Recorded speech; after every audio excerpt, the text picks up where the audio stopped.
Says we're live, so go ahead.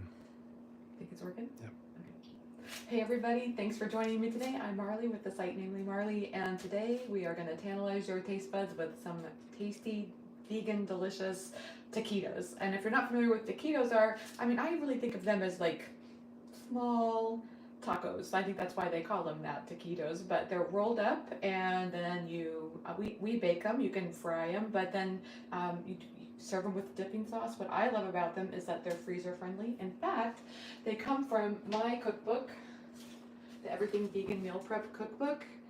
And that recipe is actually in this cookbook, so I'm pretty excited to be sharing that with you today. And then I also want you to stay tuned because once we get done making these taquitos, I'm going to show you my favorite dipping sauces. I actually have two that I'm going to show you today, and they're very yummy. So let's just get right to it. Let's make these taquitos. It starts with some vegan cream cheese. Now, I am using, what brand am I using, honey? Tofutti. Tofutti, thank you very much. Tofutti, and it's my favorite. It has a great kind of regular cream cheese flavor, but you can substitute whatever is your favorite. And to this, we're going to be adding some chopped, I'm just using regular onion, white onion here. This is around 3 tablespoons that I've chopped up kind of finely because you don't want to overdo. You don't want big chunks of onion to show up.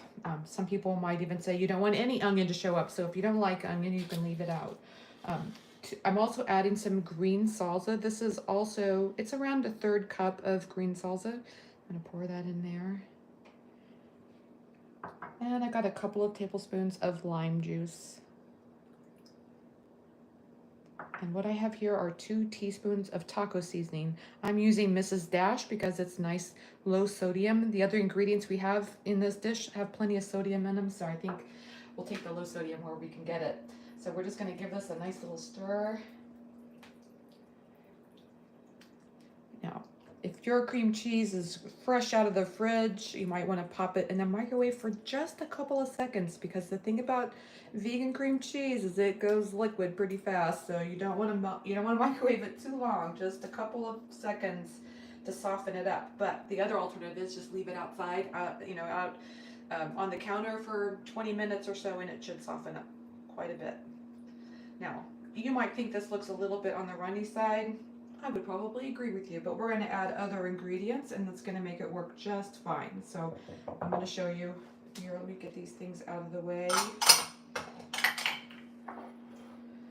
So we really have just 2 more ingredients left to add to this, which I love. I'm going to be using today Tofurky's plant-based chicken. I have also used any chicken product, vegan chicken product that you want to use will work just fine. I use around a couple of cups, and the reason I like this is it actually comes already chopped up into small pieces. So if you use something that's, let's say it's long strips, you're going to want to just cut it up into pieces. Some vegan chicken products require pre-cooking first, but you can see this one's just coming straight out of the package. I've already opened it up, so it's ready to go. But this just comes out just ready to go. Now, it is kind of pressed together. It kind of, as it's packed in this packaging, it compresses together. So I just like to tear it apart so it's kind of on the flaky side. And I'll just tear this apart. What are some other vegan chicken products that you could use? Actually, you could even use some vegan beef products. Now, this is seitan, which means it's made from wheat. It's a vital wheat protein. So it does have a lot of protein, which I like. You want to have lots of good plant-based protein options, and this is a good one. You can also use Impossible chicken. I find that those little pieces cook up nicely, and then just cut it into bite-sized pieces like this. Again, like I say, some of these products require a little bit of pre-cooking, but that's one thing I like about this Tofurky product is that it just goes straight from the package into this dish. Talk about fast. This is really fast to make. Some other options that you could add are some cooked lentils or some black beans. any kind of beans would work in this dish. You can name them all.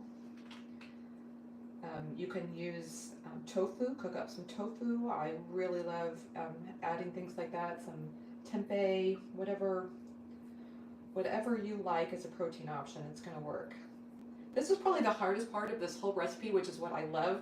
This is perfect to serve as an appetizer when you're having a party, because you can make these actually ahead of time and then just reheat them right before your party starts. So I always love having things that I can serve for people that is pretty fast. So now that I've got all those little pieces in there, I'm just going to give this a stir.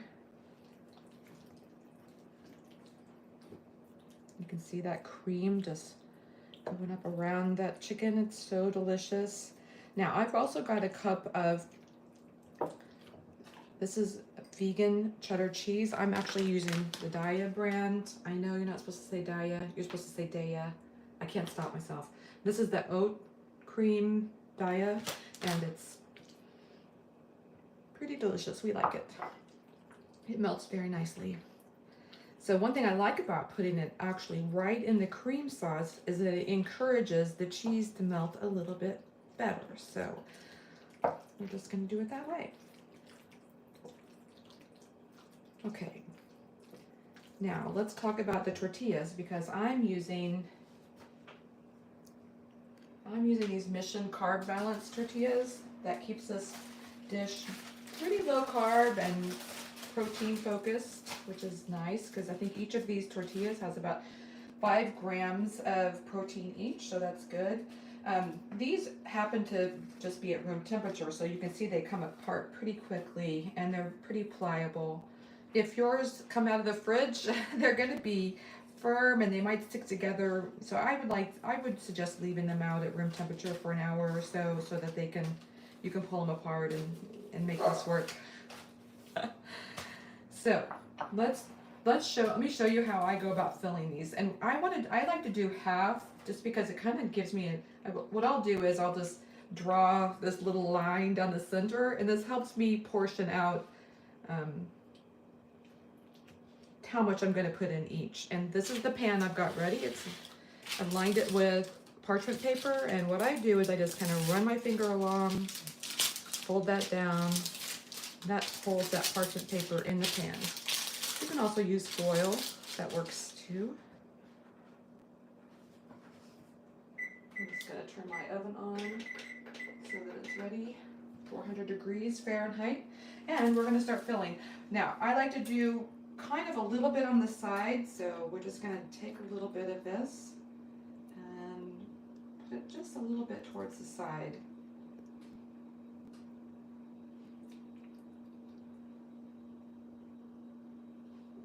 And then to roll it, I'm just going to show you nice and slowly here. I just like to tuck it in with my fingers like this and just pull it back. And we're just going to roll it up really tightly. That's the thing about the taquitos, is you want them to be rolled really tightly. And then when we put it in the pan, we're going to put it seam side down, just like that. Aaron just said you're making me hungry. Thank you, Aaron. That's my job. Repeat it. Oh, Erin just said, thank you for the comment, Erin. She just said, you're making me hungry. And I would just tell you, I've already made a batch of these today, and I am really hungry, so they smell really good. How much you put on here depends on the size of your tortillas, obviously, and I like having just a thin strip, I guess because I like the crunchiness of the tortillas. As they bake, they get really crispy, but I also wanted to point out that I like to put that line all the way, pretty much close to the ends. As we roll it, the filling will go towards the ends anyway. You can kind of see here, right here, how it's kind of going towards the ends. And that way, you've got filling from the very first bite to the very last bite. So again, we're going to put that same side down. I'm just going to do one more, and then I'm going to move over to the finished batch that I already have. So here we go. We're just going to spread this on.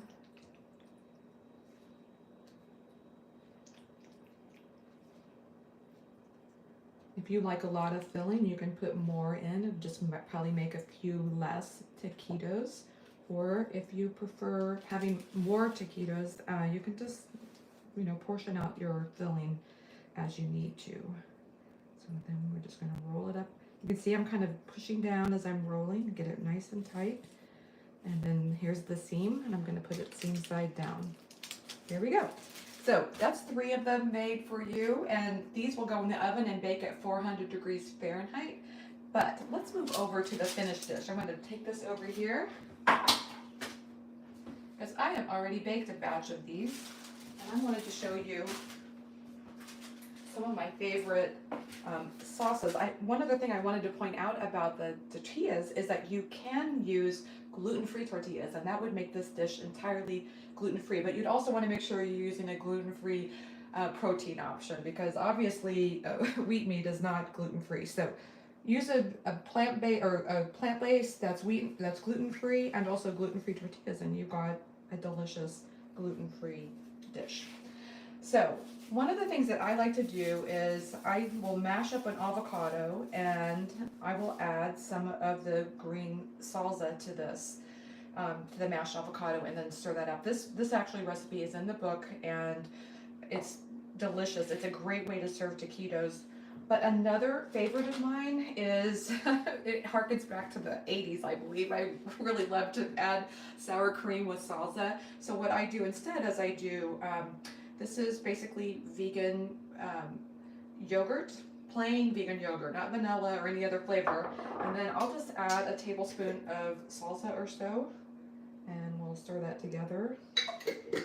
Nice spoon over here. And give that a stir. Let me tell you, this is delicious. Any way you serve it, I might just add just a little bit more salsa to that. Another ingredient that I actually left out of this is cilantro, because Sean's not a big cilantro fan.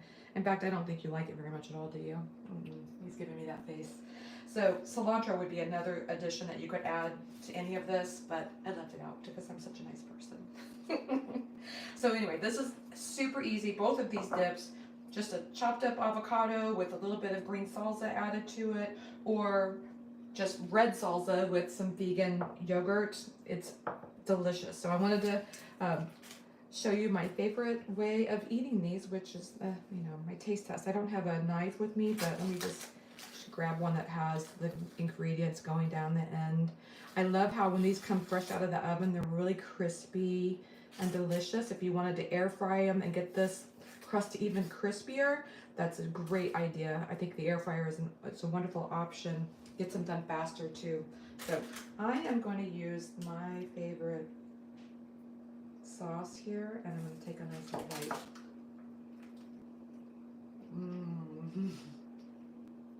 That's so good. It almost tastes like a Mexican pizza all rolled up, because it's got the cheese. I swear it tastes like a Mexican pizza. Have you ever had a Mexican pizza, honey? Oh, they're so good. Because it's crispy, the tortilla gets kind of crispy, and then the cheese is melted inside, and then you can kind of see it's saucy in there. Maybe I'll have to do a bite with the avocado and see if it tastes any different. Let's try that one.